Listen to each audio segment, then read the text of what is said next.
Assalamualaikum warahmatullahi wabarakatuh dan selamat siang. Hari ini kita akan melakukan percobaan kelima yaitu poligon gaya. Silakan dibuka modulnya di halaman 19. Pada bagian pertama ada tujuan percobaan, silahkan dibaca.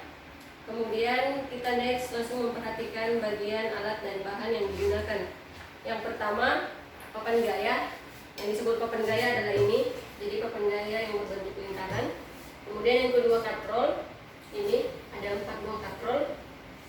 Kemudian yang ketiga tali yang berwarna merah, ini tali yang kita gunakan. Kemudian yang keempat busur penggaris. Kemudian yang kelima penggantung atau beban. Jadi penggantung atau beban ini ada 2 macam. Untuk yang ini beratnya 1000 gram.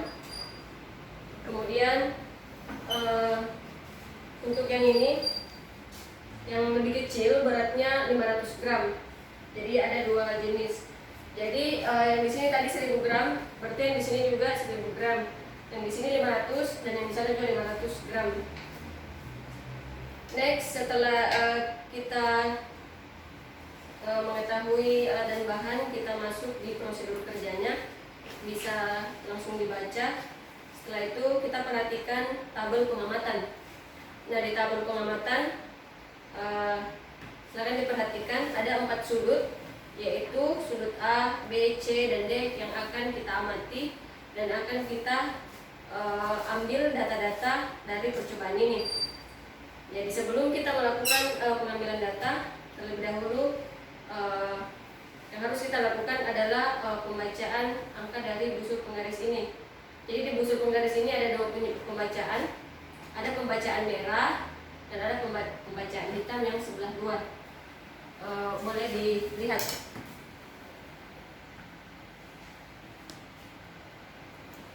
Nah, setelah kita sudah mengetahui pembacaan dari busur penggaris ini, kita perhatikan papan gayanya. Karena papan gaya ini berbentuk lingkaran, jadi secara otomatis papan gaya ini memiliki titik pusat atau titik tengah. Jadi titik pusat dari papan gaya ini ada di sebelah sini. Nah, setelah kita mendapatkan titik tengahnya, kemudian busur penggaris ini kita arahkan ke titik tengah sampai berhimpitan dengan titik tengah dari papan gaya. Setelah dianggap berhimpitan, kemudian tali yang saling berhubungan ini kita rapatkan ke titik tengah dan busur penggaris ini. Nah, setelah dianggap semuanya sudah pas pada posisinya, kita atur busur penggaris. Nah, untuk menentukan berapa sudut A, terlebih dahulu kita harus memilih antara tali ini dan tali ini. Dia membentuk sudut. Nah, sudut yang ini kita sebut sebagai sudut A. Kemudian antara tali yang ini dan tali yang ini membentuk juga sudut. Kemudian kita sebut ini sebagai sudut B. Kemudian sama juga yang sebelah sini, antara sudut tali ini dan tali ini membentuk sudut. Kemudian kita sebut dia sebagai sudut C. Kemudian antara tali yang ini dan tali yang ini membentuk juga sudut dan kita sebut sebagai dia sudut D. Jadi kita mulai A, B, C, dan D. Nah, setelah kita menentukan sudutnya, next kita perhatikan tabel pengamatan. Kita akan mencari berapa besar nilai yang ada di sudut A. Jadi ini adalah sudut A. Kita perhatikan kembali busur penggarisnya. Untuk tali yang ini kita perhatikan pembacaan 0 yang warna merah. Kita tekan ke bawah. Jadi pembacaan merah 0. Kita mulai dari 0. Kemudian kita tekan agar dia tidak bergeser. Setelah itu tekan juga tali yang sebelah sini sebagai pembatas sudut A.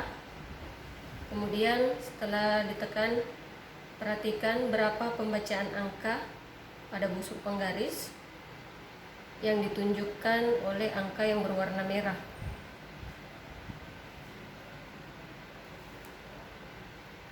Setelah didapatkan berapa nilainya, kemudian kita berpindah ke sudut B.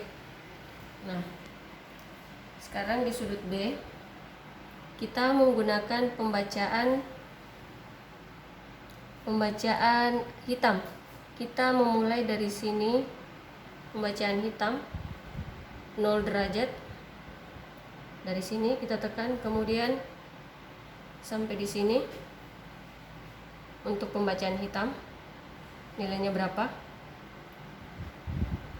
Oke, setelah didapatkan nilai dari sudut B, next kita di sudut C. Nah, di sudut C kembali kita menggunakan pembacaan yang berwarna merah, yaitu memulai dari 0, kemudian 10 dan seterusnya. Kemudian kita tekan berapa nilai yang didapatkan di sebelah sini, pembacaan warna merah. Nah, setelah kita dapatkan lagi, kita pindah ke sudut D atau sudut terakhir. Oke, jadi untuk sudut D ini bebas, kita boleh menggunakan pembacaan merah atau hitam. Kita hitung berapa nilai yang dibentuk dari sudut D. Oke, setelah semua sudah dihitung, kemudian kita totalkan berapa jumlah sudut A, B, C, dan D. Karena ini berbentuk lingkaran, maka secara otomatis total dari sudut yang harus kita peroleh adalah 360 derajat. Oke, untuk tabel pengamatan kita cukup melakukan satu percobaan. Untuk nomor 2 dan nomor 3 tidak perlu, cukup satu saja percobaan. Baik, demikianlah percobaan untuk poligon gaya. Sekian, wassalamualaikum warahmatullahi wabarakatuh dan selamat siang.